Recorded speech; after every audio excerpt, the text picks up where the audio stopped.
Alrighty, a good morning to you. Every time you see that break, just know it's because we're waiting for the Facebook to come live, which it is just done. So a great greeting to all of you, both here on Zoom, as well as those on Facebook. And let me take this opportunity to also thank you for always staying connected to us. My name is Revolta Mwambazi. And this is Monday, and Monday is part of our 7:30 calls. We do them Monday to Friday. We always are on the call, same credentials, so you don't have to wait for a reminder. Mondays, myself. Tuesdays, Dr. And Sylvia with Mindset Change. Wednesdays, and Bataita. Thursdays, Dr. Nelly with Prosperity for Your Souls. And Friday is the day when we share why we do what we do in the Jeunesse platform. Let me also mention that today I have with me the tickets for the Coaches Summit, which is on this weekend. And I will be sharing my numbers on the screen for those who are interested in being part of that. It's a great platform run by PLD. That's my number there. So it's run by PLD, and any one of you interested in getting a ticket, you can get in touch. Those watching by Facebook as well, you can be able to message using the Facebook platform. Just indicate via Messenger, or you can send a message on WhatsApp. The links are all on my page, and you can get yourself a ticket, which is going at $150, and become part of the event on Saturday at Kenneth Kaunda International Conference Center, which is located in I don't know what you call that part of Lusaka. I think it's Olympia or something. I have not. Anyway, so we're on from, I think, 9 to 16. So very exciting day, full of amazing presentations. You don't want to miss. I'm going to be part of the presenters as well. So you want to be part of that. Now, at the same time, let me also hasten to mention that if you're watching this on Facebook, on YouTube, make sure you subscribe and click on the notification bell to stay connected. Then that's how you will be notified of every particular event that's going to be highlighted. So the Coaches Summit, that's what Coach Ngoza has just posted, is on the 17th, Saturday, and that's the number. You can get in touch with me for tickets, and you will be blessed. Now, meantime, let me also quickly mention, let me just copy this and paste it on what you call it, on Facebook real quick before we get into the training that I have today. Always take advantage of these things. So there you go. I'm going to put that there and put my number 0977 117629. You can purchase a ticket, which is going at 150 kwacha from myself. So make sure you're part of that. I will be doing a broadcast later on today to all of you to be able to get yourself a copy. Now, without further ado, today we're looking at the topic of leadership theory. We've been looking at what is leadership theory. We studied it last week, so today I just want to sink my teeth deeper and real quick. We studied one of the types of behavior, what we call leaderships. We did an overview, and then we looked at one of the types. So I want to kind of delve deeper into all the different types. I'm going to look at 4 key types of leadership today, even though you have several, but let's very quickly sink our teeth in that. So the first is what we call behavioral leadership. Now, the behavioral leadership, like I said last time, focuses on how leaders act and assumes that these characters can be imitated by those that they're leading. Okay, it is sometimes referred to as the style theory, and it proposes that leaders are not born successful but can be developed through learnable behavior. Behavioral theory and leadership behavioral theories of leadership place a strong emphasis on leaders' actions. This theory contends that observing how a leader acts is the best predicator of leadership success. And behavioral learning theory focuses on actions rather than qualities. So examples of this is the discipleship and trainer model used by a number of churches to raise their next pastors. Instead of formal education, the focus is on duplicating the predecessor's style and behavior rather than imposing one's own style. So it's a very, very common method. And it is, to be honest, when you look at all these qualities I'm going to mention today, any leader can choose to use snippets from each area. And this is a very justifiable style of leadership because sometimes the best way to teach is to show. You got that? Sometimes the best way to teach is to show. So just show people how they ought to behave in any given situation. and it won't take long before those individuals actually go and copy exactly what they want. So this model was used very popularly in the old days as well, and it's still used a lot. Like I said, in the church model, I see it a lot, but it's not just the church models, and a lot of places where people would take an understudy and kind of just work with them, and that understudy watches everything they do. The second kind of leadership is something called contingency theory. Okay, now the contingency leadership theory is also known as the situational theory. All right, it focuses on a leader's context. Let me see, is there somebody's gonna mic on? No, okay, no. So it focuses on leaders' context. Okay, these theories investigate the situational effects of a leader's success or failure. The effectiveness of a leader is directly determined by the situational context. So while a leader's personality is an important factor in their success, the context and situation of the leader are far more important. And this theory takes specific leadership styles and proposes that good leaders can adjust their leadership style depending on the situation. So it also implies that it may be best to find the right type of leaders for a particular situation. Now, a great example, not the only one, but a great example would be the story of Sir Winston Churchill, who suited most as the ideal Prime Minister of Britain during World War II. So those of you who know the history of Britain know very well that there was a crisis in the UK, and the whole entire leadership just literally dissolved because there was this war and everybody was freaked out. And if those of you may recall, that's the time that King Edward, I believe, abdicated the throne. So that didn't even help in any way. You had to bring in King George, who was the father of the just deceased Queen. He was never raised in readiness for kingship. The one that was the king and supposed to be the king was Edward. And if you study and understand, if we had to use today's context, it's like Prince Harry and Prince William. Prince William, from the day he's born, he is the king in line. Literally, whenever King Charles is going to pass away, the next king in line is King William. Harry has never been raised to be a king. Now, imagine if something happens and then King William decides Prince William rather, decides he's no longer going to do it. Then what that means is that Harry would have to take over. So Harry was never raised to be a king. And that is what happened with King George. And obviously it was a very, very, tough time. And then you had the prime minister resign. So it was very interesting. And so the one guy that could do it, though he had an interesting personality and people knew he was a bit of a bullish guy, was Winston Churchill. And as history has it, he was the best guy for the job. He did such a great job rising and galvanizing Britain to face the tyranny of Hitler. And it was such a monumental achievement for Sir Winston Churchill. What is so interesting is that once the war was over, the people just did not think he had the qualities to run the country outside of a war, and he lost the next elections. Now that's very, very interesting, but he will go down in history as a great leader. I think that the current president of Ukraine also makes a good example of a leader formed during a crisis. Remember, he was a comedian, for crying out loud. He had absolutely no qualities that seemed to suggest he would ever become a leader. He not only becomes president, then he has to lead that country in a very challenging time of war. I'm not here to talk about whether he's right or wrong, east or west, NATO or no NATO. That's not the business. Every time I use him as an example, for me, it's just to prove how people can rise to the occasion and become a face and sound and picture of hope in a dying and painful time. So people like Churchill, people like Zelensky make very good examples of contingency theory. All right, next one is great man theory. Now, according to the great man theory of leadership, also known as the trait theory, good leaders are born, okay? They have innate traits and skills, okay, that make them great, which cannot be taught or even learned in school.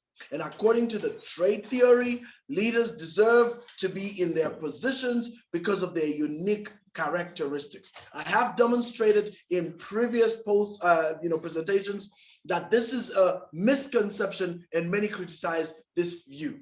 I also criticize it as well. But we have examples that are really, really good that we can use. And I think in context, you'll come and see how it all ties up when it comes to what's going on today. Now, examples of the theory of the great man include Abraham Lincoln, who literally carried America through a very painful chapter in their life. Those of you who know the American history know that Lincoln ruled during the time of the Civil War, when the North and the South completely was split. Remember, the South was the Confederate States, and then the North was the Union. And they had a very bloody war, which lasted, I think, 3 or so years. And it led to, of course, the abolishment of slavery and all sorts of other issues. But the point is, America was at the brink of splitting. But this great leader called Lincoln had to come and kind of put it together. And you've got people like Alexander the Great. You've got the current queen that's just passed on, and even biblical characters like Moses or King David, to cite the two. And what you notice in Africa, we've got quite a number of them. Definitely most of our independence and pre-independence leaders fall in this category. So our own President Kaunda, President Nyerere, Nelson Mandela, and many of the former presidents that started off the process of seeing Africa become what it is today and the nations become what they are today. These are what we call the great man theory. Now, the challenge you notice with the great man theory is that many of them were leaders in operating in what I will now term the contingency theory. So they came in and were very suitable for the time in which they led. But once they transitioned these nations to the next phase, a number of them failed because they were not able to pick successors. And I'm going to focus on our African context. I'm not really going to talk about people in the Bible and all that. Let's talk about the African context, and I'll give examples. I'm going to pick 2 examples that I think really make a case for the great man theory, combining with the contingency, and then allowing for a transition, a good transition. 2 of them. The first is Nyerere, the second is Seretse Khama, the first. And if you notice with both guys, both gentlemen, these gentlemen had this ability to read into the time and to begin the process of creating a successor. And so you notice, for example, in Tanzania, I'll speak a lot more about Tanzania than I do about Botswana, although Botswana is one of the best economies in Africa. And I think you can definitely put a very big credit to their first president and first traditional leader, which was Seretse Khama. When Seretse Khama went over to plead for the independence of Botswana, that country was literally the backwoods. There was nothing to write home about. That's why the British didn't even fight for it. But what is so interesting is Sir Seretse Khama was a very smart man. So he did his homework. He did a lot of study. He tried to figure out how best can we transition this nation. And since this was 1966, he already had the hindsight to see what was going on with some of the earlier countries that had won independence. Of course, the earliest amongst this modern group was Ghana in 1957, if I'm not wrong, and a number of other African countries. He saw what was going on with the crisis in Ethiopia, although that time Haile Selassie was still a very great man, but he could kind of pick it. And so he began to look for a way in which he could galvanize his countrymen and put together a whole process of transition. So he was what I would term a transformational leader, very powerful. And you see that Botswana was able to transition leader after leader after leader to where they are today. And we still see greatness in that nation. Tanzania, same story. I've already told you the story several times. So I'm not going to, I'll repeat myself, but just know that, Nyerere recognized very quickly that he had to create a transition or they would end up like all the other African countries. I mean, it's not that there wasn't any coup attempts, but he recognized that unless he finds a way to pass on the baton, this is slowly going to degenerate into the situation in Uganda. And Uganda, Obote, those were colleagues. And yet he saw that even after the getting rid of the Kabaka, there was still so much disorder and disillusion in that country. And that's why, Idi Amin was able to take over. And so Nyerere is watching this. And even after Idi Amin is taken out and Obote goes back, it doesn't take long before Obote is deposed once again, because he hadn't created a transitional system. So these are very important things that, yes, we have great men who come and they're powerful, but they must find a way to allow transition to the next phase. Many times, great men show up to solve and create a contingency through which their leadership is demonstrated. But once that's over, yes, people want to clap and say, yeah, great leader, great leader. But that's usually one of the greatest mistakes you can make. So for example, thank God Zambia is a democracy. So we have so far, I think, a great leader in our current president. But the danger is when you perpetuate that, because what ends up happening is once he has done his part and transitioned the country to the next stage, if he doesn't exit by creating a proper succession plan, you end up with the same problems again. You end up with a collapse, you end up with a total breakdown, you end up with exactly what you saw in many of these African countries. Some of them were just coup after coup after coup. Good examples, the same Ghana. I mean, Ghana had a very turbulent 70s and 80s, coup after coup, executions, lots of leaders got killed. Nigeria, very turbulent history as well, coup after coup. I mean, right now, I think Nigeria is almost at the level that, I'm trying to think of an African country. Let's just say they're on the brink of a failed state. And a lot of commentators are beginning to notice that, which is very sad.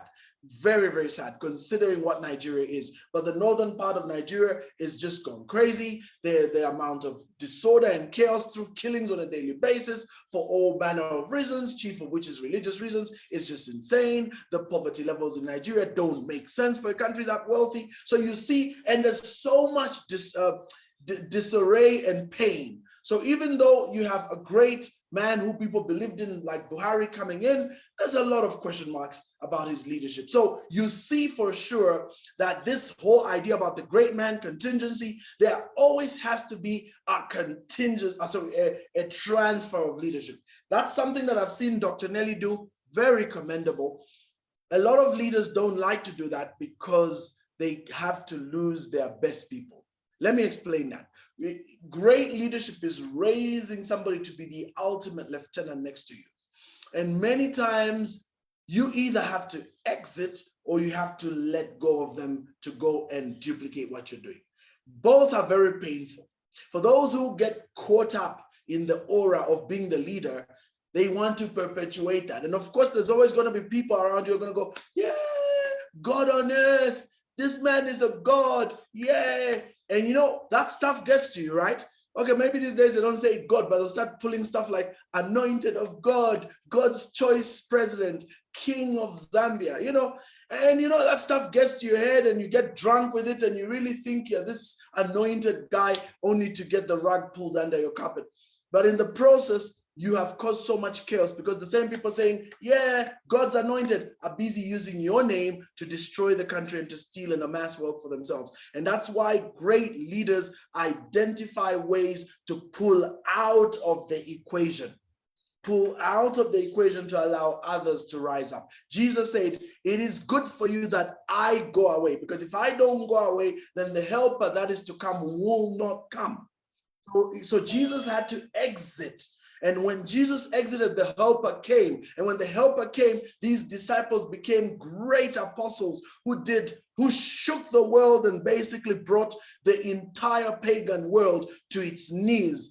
Even though they were all killed and died, they raised soldiers. And in 300 years, a small sect in Israel had taken control over the entire world as we knew it. So this is the power of exiting. And then great leaders must also let go, because some of these people you're raising become so powerful that yes, they would do wonders to your organization if they stayed, but the truth is, if you let them go, they will blossom even better. So great leaders become like a fuel station, something very painful to admit. You know, fuel stations have cars come there and then cars will fuel up. Now, once they have all the fuel they need, they can't stay there, because if they stay there, two things happen. Number one, the cars behind do not get to come and get fuel, so they get stuck. And then two, they don't progress. You see that? So there has to come a point where this car must exit. And sometimes some leaders feel that this exiting is a bad thing, they're losing people, but in truth, no, it is not, because it is that exiting that creates these powerful generators. I've always said bosses are like bulbs, they just light up a lot of people.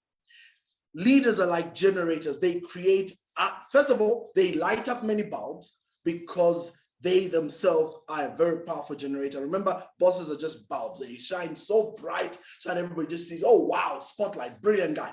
So they spotlight and they're the big, great leader and everybody worships them and that kind of stuff. But great leaders are generators. First, they power so many other lights. But what I love about great leaders is they also power other generators. And for me, that's awesome. Once they kickstart those generators, then they can disconnect and those generators continue. That's great leadership, ladies and gentlemen. And the question is, which kind of leader are you really here? So I've kind of dwelt a bit on the great man and the contingency theories. And I've showed you how both are very critical when it comes to creating that great persona. But the ultimate leader is the one that then allows these to blossom and become the great people that they are supposed to be. I think in industry, and one name that always comes to mind in this country is Andrew Sardanis. Andrew Sardanis was a Greek descended Zambian. All right, so he's a Zambian. He was there from right at the start of Zambia in independence, and he was one of, if not the greatest entrepreneur of his time. This man not only built an enterprise to reckon with, but for me, what makes me take my hat off to a man like Sardanis is that he raised great captains. So when you check, even when his company collapsed, especially because of Meridian Biao, when that collapsed, you see that many of the people he had raised were able to go on to become industry movers and shakers. And you can pick all the names of great men that were mentored directly by Sardanis. Get the copy of his book, 50 Years, and you see for yourself how powerful that man was. One of the people that I know personally, who I call an uncle, is Dr. Lawrence Sikutwa, who is the proprietor of LSA and Associates, which of course is the holdings company for the for the Madison, group of companies, including Madison Health, Madison Insurance, whatever. So you know that this is one of several. He built or established or helped launch so many very formidable individuals, and you find all of them were connected to what then used to be called Chivote Group of Companies. So great man, great entrepreneur, and great leader, because he was able to raise people that have stood and have continued to impact this nation. Even though he's now dead, his impact is felt as a legacy in the lives of so many of those great captains who have themselves gone on to raise other captains in industry. So he's got a third and fourth generation impact as an individual. He died at a ripe old age of, if I'm not wrong, 95. So he died a very old man. But it was always great to sit down and listen to him as you had an opportunity to chat with him in his days at Chaminuka. Amazing human being. I have the utmost respect for people like Sardanis. So those are examples of great men, great leaders, but also, even though they operated in a contingency theory, or contingency style of management, they were able, leadership style rather, they were able to transition and raise leaders. Ask yourself, if you're one of the so-called powerful, great, captains in your space, what succession plan do you have? What leaders have you raised? Who is duplicating you powerfully? So we come to the last one real quick, management theory, and this is known as a transactional leadership and is concerned with supervision, organization, and group performance. So it's in the ground, it's on the ground. Transactional leadership is a system of rewards and punishments that is frequently used in business. Managers recognize and reward successful employees. They may be punished if they fail. Transactional rewards and punishments are based on the assumption that people only do things for the sake of receiving a reward. Their psychology prevents humans from acting out of goodness, but rather out of a promise of a reward. Again, like I said, it's a type of leadership as well. And a number of places use this style. I'm sure you've seen it in a number of big factories and large workplaces where they'll have the employee of the month and employee of the year. So that kind of thing where you reward activity. It's very, very effective from my understanding in sales. It's very effective in any kind of work that can be measured. So it's got its pluses and minuses. Now, time is gone, so I will just have to mention briefly that we also have what is called participative theory, which is also known as a democratic theory, where decisions are based on consensus from all stakeholders, with leaders facilitating and taking the most common position. Then we've also got what we call power theory. By the way, participative theory is very popular. Companies like Google, companies like Microsoft use participative theory, and it's worked very well for them. Then there's power theory, whose primary mode is a style of dominating over others using sheer power, hierarchy, and authority, and so tends to end up creating cliques and office politics. There's also people who operate like that, who say, as a leader, you should never smile, you should never fraternize, you should never be too close to your people who you are leading, you should always be hard, you should always. So there are those people who have that kind of style and they think that works for them. Well, that's why it's theory, so we're not going to go into whether it's good or bad. Then relationship theory, which tends to operate from a mentor-mentee style of leadership with relationships as the primary goal, which then inspires subordinates into being loyal because of the high sense of belonging fostered by such leadership. It's very powerful. Let me tell you, ladies and gentlemen, this last one I just said is a life shaker. I know so many companies and people who use this so well that even when the company went through a crisis, many were not able to exit simply because they felt so loyally bound to that individual. Some very smart leaders, especially in church circles and in ministries, have used this extremely effectively. So those who create a strong relationship, then you have that loyalty far more cemented. But one has to be very smart in how well you use that. So great leaders also build relationships of some sort. And that's why I said mentor-mentee kind of leadership, where there is that relationship. And because of that relationship, the loyalty is more guaranteed. Many times, this style of relationship theory works extremely well because if you go through a crisis, the chances of people exiting are usually lower. Jesus used this very, very powerfully, and you know that he did, and it worked extremely well. So those, ladies and gentlemen, are the types of leadership theories that are available, and we will be sinking our teeth into something even more powerful later. We'll look at management styles next week, but I just want to essentially close once more by thanking you all for being here. And remember, tomorrow we are back with that. Now, let me just read this because this is awesome. I wanted to mention Auntie Sylvia, but I said, to mention it, you can make some mistakes. So Auntie Sylvia is saying, the good leader is tough, but malleable. So she listens to create followers who are constantly to duplicate leadership. And she says she was Sardanis's executive assistant. So look at Auntie Sylvia and what she has created today. That's an example of her being able to draw off the strength of a great man like Mr. Sardanis. And she's not the only one. There's so many that were under that Chivote group of companies, including my late stepfather. They were really able to benefit immensely from the leadership of that great man. So anyone who worked under Sardanis you see it because they went on to excel. So meaning they learned so much by just observing the man and by being mentored by the man. And he's not the only one, by the way. We do have a number of great leaders from that generation who were also great mentors towards a lot of people. And that made a very big difference when it comes to them going on to be successful.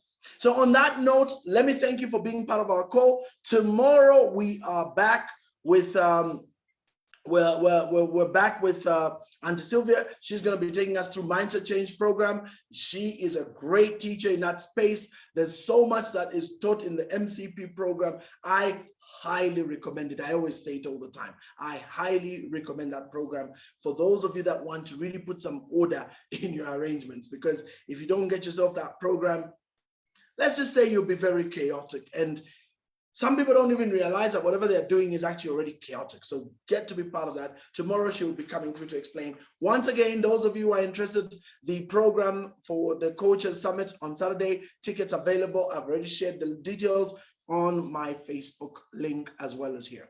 So from myself, adios. We'll see all of you on tomorrow as well. Thanks everyone who's come through. Buckley, good to see you, and everybody else. Cheerio.